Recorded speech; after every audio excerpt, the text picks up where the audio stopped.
The jagged, rust-eaten latch of the iron stove gave way with a deafening snap, and a blinding plume of suffocating ash-laden soot burst directly into Nora Montgomery's face. Gagging, her eyes burning with fiery, stinging tears, she stumbled backward in the pitch-black stone room, her heavy heels catching the hem of her finest midnight blue silk gown. She struck the cold flagstone floor with a dull, heavy thud. Above her, the unstable, rusted chimney pipe groaned ominously under the autumn gale, threatening to collapse the entire iron furnace directly onto her chest.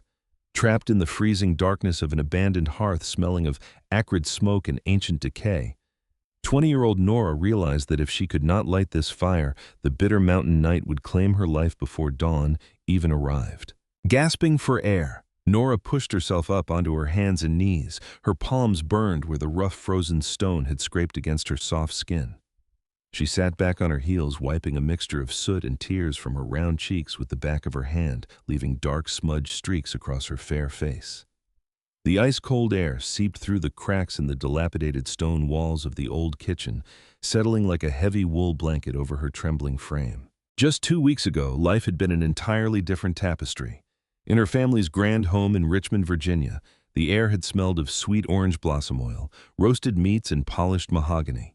Nora had been the cherished center of her father's universe. Arthur Montgomery, a prosperous textile merchant, had utterly doted on his plump, rosy-cheeked daughter. He adored her appetite for life and her deep passion for the culinary arts, delighting in every rich pastries and savory roast she created in their warm, sprawling kitchen. While other young women were encouraged to slenderize themselves to fit the delicate fashions of the day, her father had embraced her full, curvier figure, buying her the finest imported silk, soft brocades, and tailored gowns that draped gracefully over her rounded frame. He had built a fortress of comfort around her, hiding the agonizing truth behind his jovial smile and warm embraces. Only when his heart failed suddenly on a quiet Tuesday morning did the crushing avalanche of reality break through. Arthur Montgomery had bankrupted himself trying to maintain that gilded fortress, accumulating mountain-high debts to keep his daughter smiling. Within days of his burial, cold-eyed creditors seized the estate, leaving Nora with nothing but $11 in silver. Her late mother's leather-bound recipe book and a single carved cedar trunk packed tight with her opulent dresses. With no relatives to turn to and a society that offered few respectable paths to an impoverished young woman, Nora had answered a modest advertisement for an assistant cook at Oak Ridge Estate, a sweeping livestock and apple property tucked deep in the Shenandoah Valley. She had envisioned a modest but cozy country kitchen, a place where her knowledge of spices, broths, and hearthside comfort could earn her an honest living. Reality, however, had arrived 3 hours ago in the formidable form of Mrs. Hattie Thorne. When the dusty stagecoach had deposited Nora at the grand gates of Oak Ridge, she had stepped out in her midnight blue silk gown with delicate lace trim, a garment fit for a parlor tea, not a farmyard. Mrs. Hattie Thorne, the estate's 55-year-old housekeeper, whose sharp features looked as though they had been carved from dried hickory, had taken one look at Nora's plump figure, her smooth hands, and her luxurious attire, and let out a cold, derisive scoff. In Hattie's eyes, Nora was not a worker. She was a spoiled, useless city girl, playing at independence and unnecessary burden, sent to disrupt the orderly running of the estate. Determined to break the girl's spirit and force her onto the next coach. Back to Richmond, Hattie had led Nora away from the warm Maine manor house, marching her to the eastern edge of the property. There stood the old kitchen, a detached, long-abandoned stone building with drafty, rattling windows, a chimney choked with bird nests, and a rusted iron stove that had not seen a flame in 5 years. "If you wish to earn your keep here, miss," Hattie had said with venomous frost, "you will live here, clean this ruin, and prove you can prepare morning porridge for the field hands by sunrise. If not, your trunk can be loaded onto the morning mail carriage." Now, sitting on the cold flagstones of that very room, Nora looked down at her dress. The dark blue silk, once her father's favorite, was now torn at the hem and coated in thick black soot. Her plump fingers, accustomed to rolling delicate pastry dough and measuring fragrant cinnamon, were trembling from both the bitter cold and the heavy, suffocating weight of grief. For a fleeting second, the temptation to surrender, to sit in the dark, weep for her father, and wait for the morning coach was almost overwhelming. A full table and a warm hearth. "My sweet Nora," her father's gentle voice echoed in her memory, bringing a sudden tender ache to her chest. "That is where real life happens. Never let the world extinguish your spark. Nora closed her eyes, taking a slow, deep breath that settled the panic in her lungs. She looked over at the corner of the room where her carved cedar trunk sat, its brass latches catching the faint moonlight streaming through the cracked window. That trunk held her past the love of a father who had given everything to shield her and a mother's handwritten recipes containing decades of culinary wisdom. She was not just a ruined merchant's daughter. She was a woman who knew how to nourish, build, and survive. Her determination ignited like a sudden pilot light. Nora pushed herself up off the floor and brushed the dust from her skirts with firm, decisive strokes. She walked to her trunk, unlatched the heavy lid, and pulled out a sturdy cotton apron, tying it tightly around her waist over her fine silk gown. She gathered her dark hair into a neat, practical bun at the nape of her neck. Reaching into the rusted belly of the iron stove once more, this time with steady, cautious hands, she cleared away the blockage of damp twigs and ancient debris that had choked the flue. She reached into her pocket for her small tin of matches. Striking one against the rough stone of the hearth, a tiny golden flame flared into existence, illuminating her round, determined face and casting long, resolute shadows across the cold stone walls. She fed the flame dried corn husks and small pine twigs she had gathered near the doorstep, watching greedily as the wood caught fire. A soft, crackling warmth began to radiate from the ironwork, slowly driving back the bitter dampness of the room. Nora leaned her hands against the edge of the warm stove, watching the smoke draw up the cleared chimney flue. The first hurdle was conquered, but as she looked around the shadows of the spacious, neglected building, she knew the real battle lay ahead. Outside, the autumn wind howled through the mountain pass, carrying the ominous, icy scent of an early, unforgiving winter. A storm that would test every ounce of her strength and force her to face the cold hostility of Oak Ridge Estate when the sun rose tomorrow. By 5 o'clock the following morning, the crisp autumn air outside the old kitchen was thick with the scent of pine smoke and baking apples. Nora Montgomery stood behind the long, freshly scrubbed oak table, her lace-trimmed silk sleeves rolled up to her elbows and secured with strips of cotton rag. Over her midnight blue dress, her heavy canvas apron was dusted with white flour. The iron stove, once a rusted monument to neglect, now roared with a steady, comforting heat, radiating an orange glow that painted the clean stone walls in warm light. Nora pulled 3 massive cast iron skillets from the oven, filling the room with the heavenly aroma of golden corn. Biscuits, stewed wild apples spiced with dried cloves from her mother's stash, and a thick, savory gravy made from salt pork trimmings she had coaxed from the pantry boy. She had spent the pre-dawn hours not merely cleaning, but foraging. Beneath the frozen grass along the edge of the abandoned orchard, her perceptive eyes had spotted neglected winter squash, parsnips, and wild herbs. The heavy oak door creaked open, admitting a gust of freezing mountain wind along with old Tom, the head livestock hand, and Toby, a thin 10-year-old orphan boy who worked as the barn assistant. Both men stopped dead in their tracks, their boots frozen to the threshold. For 5 years, the field crew had endured cold porridge and hardtack served begrudgingly in the main house back kitchen. Before them now stood a plump, rosy-cheeked young woman in a soot-dusted silk gown, holding a wooden spoon like a conductor's baton amidst an abundance of steaming, aromatic food. "Well, don't just stand in the cold, gentlemen," Nora said, her voice warm, clear, and utterly devoid of pretense. "The stove is hot, and breakfast is ready." Young Toby swallowed hard, his wide eyes darting from the mounds of golden biscuits to Nora's kind smile. "Is this for us, miss?" the boy whispered, rubbing his dirty hands together. "It certainly is, Toby. Take a seat near the hearth," Nora replied, ladling a generous portion of stewed apples and gravy over 2 thick biscuits and handing the wooden plate to the child. Old Tom took his plate with calloused, trembling hands. As he took his first bite, the old man's shoulders dropped, a look of profound comfort washing over his weathered face. "Lord have mercy," Tom muttered, shaking his head in disbelief. "I haven't tasted food made with this much heart since my late wife passed 15 winters ago. You've brought light back into this old stone house, Miss Nora." By 6:30, word had spread across the estate like wildfire. Nearly 15 farmhands had crowded into the old kitchen, filling the wooden benches, laughing and eating, until their bellies were full and their spirits lifted. Nora moved among them with graceful efficiency, topping off tin mugs with hot roasted chicory tea and offering kind words. They looked past her strange luxury dress, seeing instead a woman of extraordinary skill, generosity, and resilience. The warm camaraderie was shattered when the heavy door banged open against the stone wall. Mrs. Hattie Thorne stood on the threshold, her hands clasped tightly over her dark woolen shawl, her thin lips pressed into a tight, pale line. Behind her, several hands grew silent, sheepishly lowering their forks. Hattie's sharp eyes scanned the transformed room. The spotless counters, the glowing stove, the empty serving platters, and finally, Nora's flour-dusted blue silk gown. A wave of bitter resentment flushed across the housekeeper's neck. She had expected to find a weeping, defeated city girl ready to pack her trunk. Instead, she found Nora presiding over the heart of the estate. "What is the meaning of this unauthorized gathering?" Hattie demanded, her voice cutting through the warmth like a razor blade. She stepped forward, her glare fixing on Nora. "You were hired as a subordinate assistant girl, not to host a morning banquet. You are squandering estate provisions to curry favor with the hands." Nora stood her ground behind the oak table. She didn't flinch, nor did she raise her voice. Instead, she picked up a small, leather-bound notebook from the counter, a meticulous record she had kept throughout the night. "I have squandered nothing, Miss Thorne," Nora stated calmly, her eyes meeting the older woman's icy gaze with steady dignity. "The flour and salt pork used this morning were drawn strictly from the base ration allowance assigned to the field crew.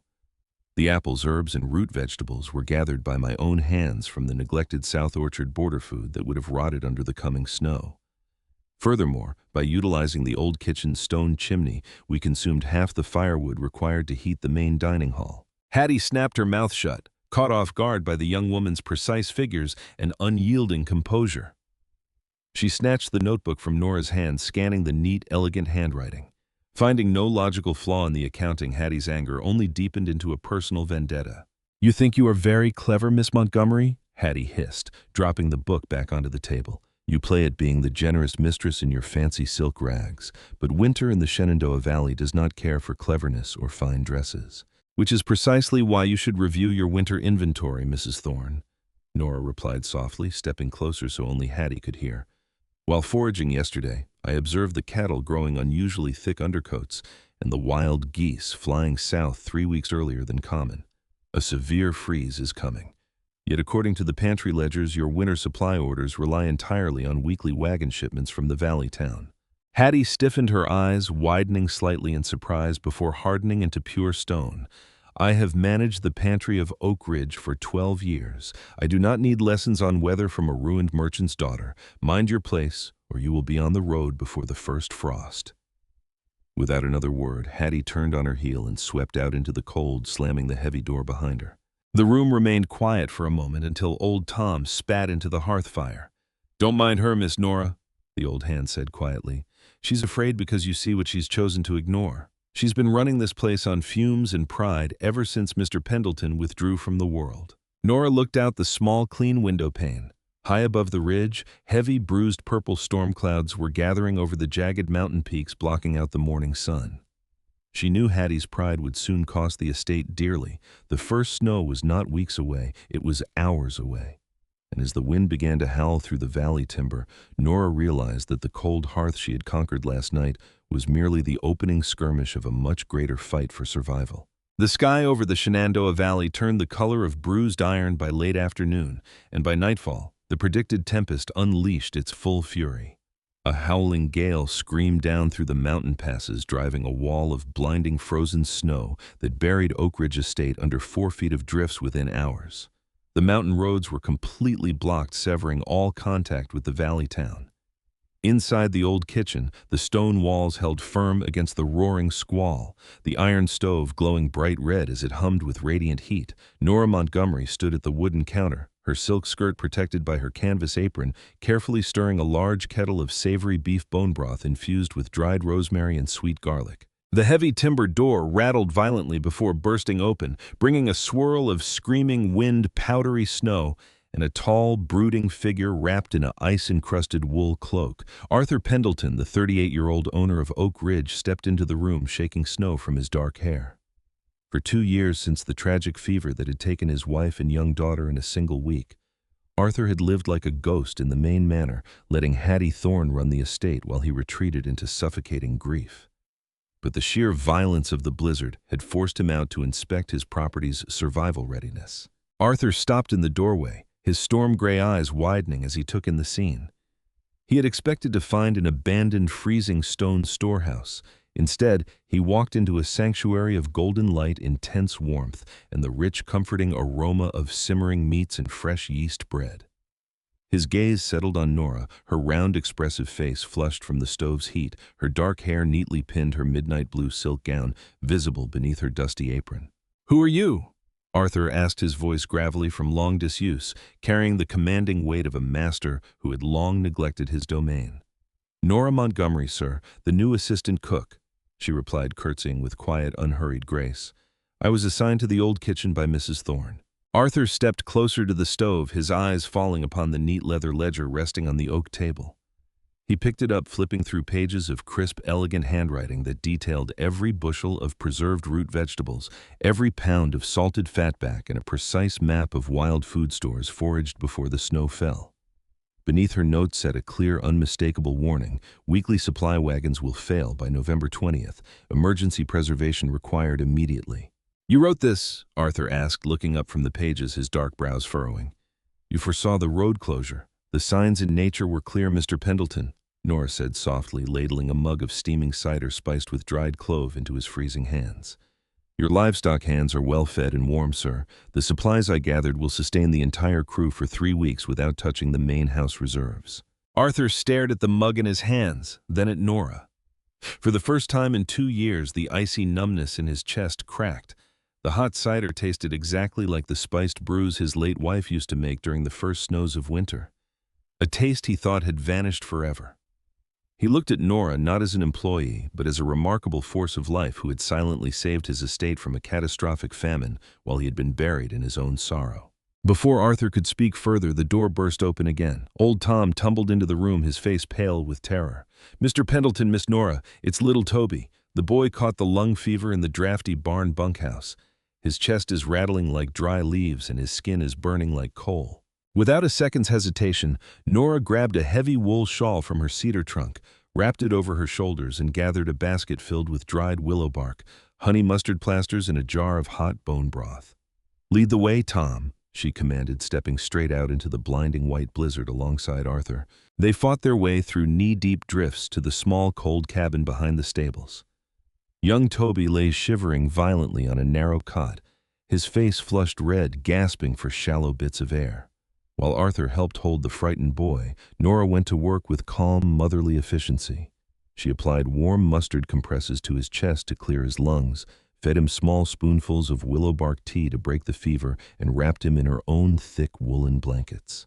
For 4 agonizing hours as the wind battered the wooden roof, Nora sat beside the boy, bathing his forehead with cool water and humming soft, comforting lullabies her father had once sung to her.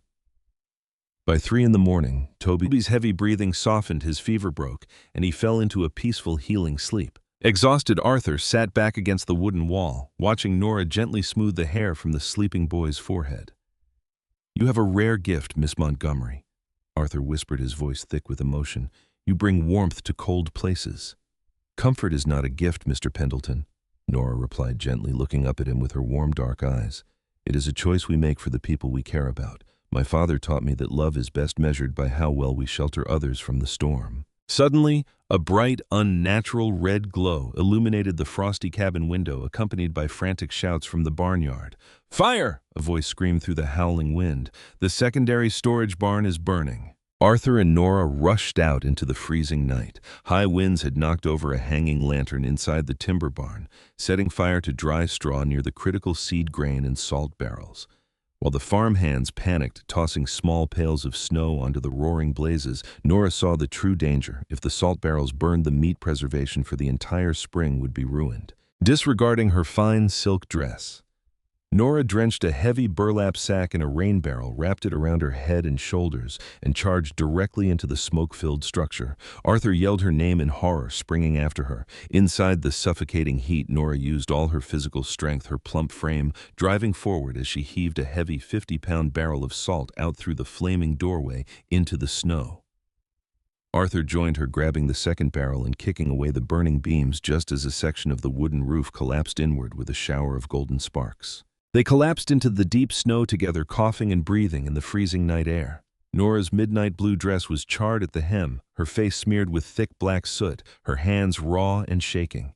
Yet as she looked at Arthur through the swirling snow, she smiled a triumphant, resilient smile that cut straight through the dark night. Arthur looked at her, his heart pounding in his chest, realizing that this extraordinary young woman had not only saved his estate, his food, and his young barn boy, but had reignited the dying ember of his own soul.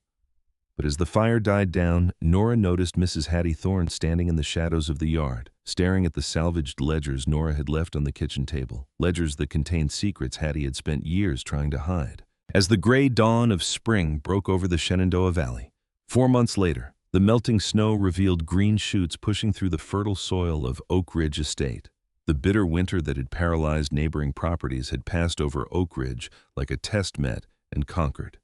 Inside the old kitchen, sunlight streamed through immaculate glass panes, illuminating the gleaming oak counters, polished brass pans, and the lingering sweet aroma of baking honey cinnamon bread. Nora Montgomery sat at her wooden desk near the hearth, carefully reviewing the spring supply records. Over her dark silk dress, now softened by months of honest wear, she wore a clean linen apron. The heavy door opened quietly, admitting Mrs. Hattie Thorne. The older woman held a thick leather accounting binder against her chest, her usual rigid posture softened by a strange, quiet humility.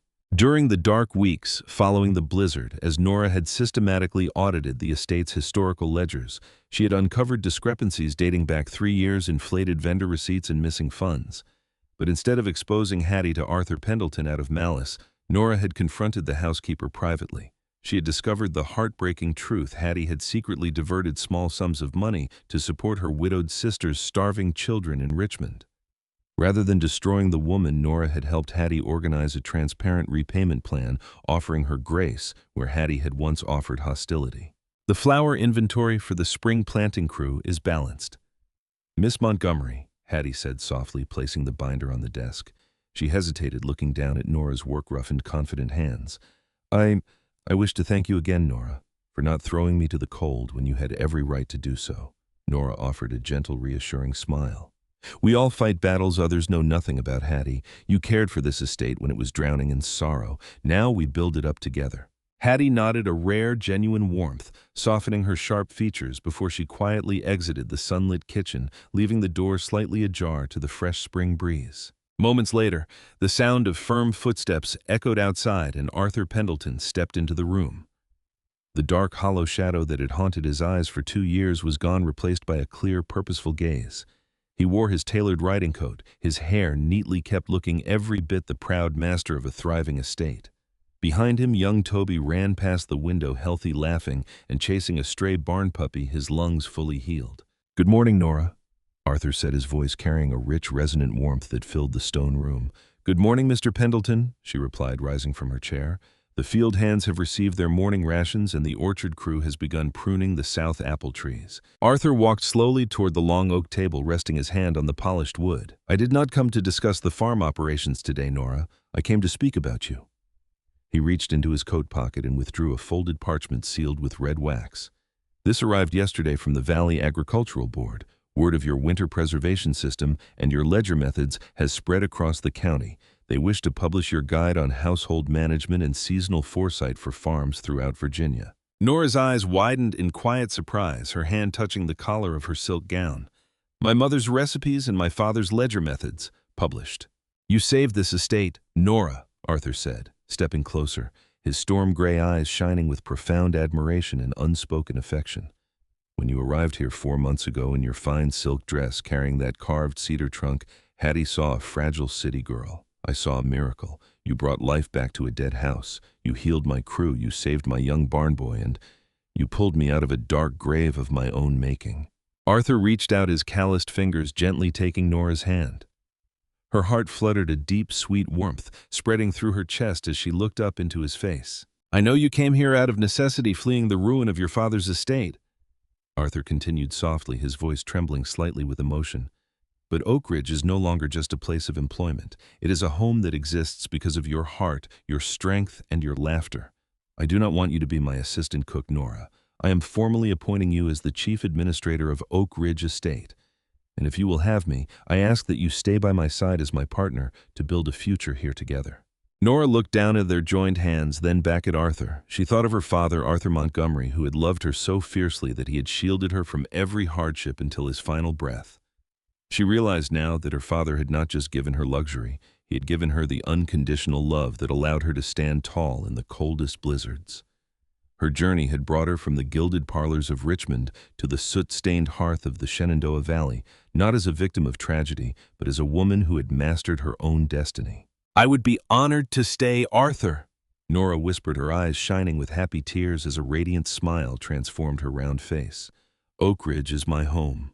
Arthur smiled, raising her hand to his lips and pressing a tender kiss against her knuckles. Later that evening, as the sun dipped below the blue peaks of the Shenandoah Mountains, casting a golden rose light across the blooming orchards, Nora sat alone for a quiet moment by the open window of the old kitchen. The iron stove hummed with a gentle, cozy ember. She opened her cedar trunk one last time, reaching past the midnight blue silk dress to pull out her late mother's leather recipe book and her father's silver fountain pen. She placed the book on her desk, dipped the pen in black ink, and opened to a fresh, unwritten white page. Outside, the evening air was sweet with apple blossoms, and the laughter of the farm crew echoed softly from the main hall. Smiling with deep, unshakable peace, Nora began to write the first line of her new life.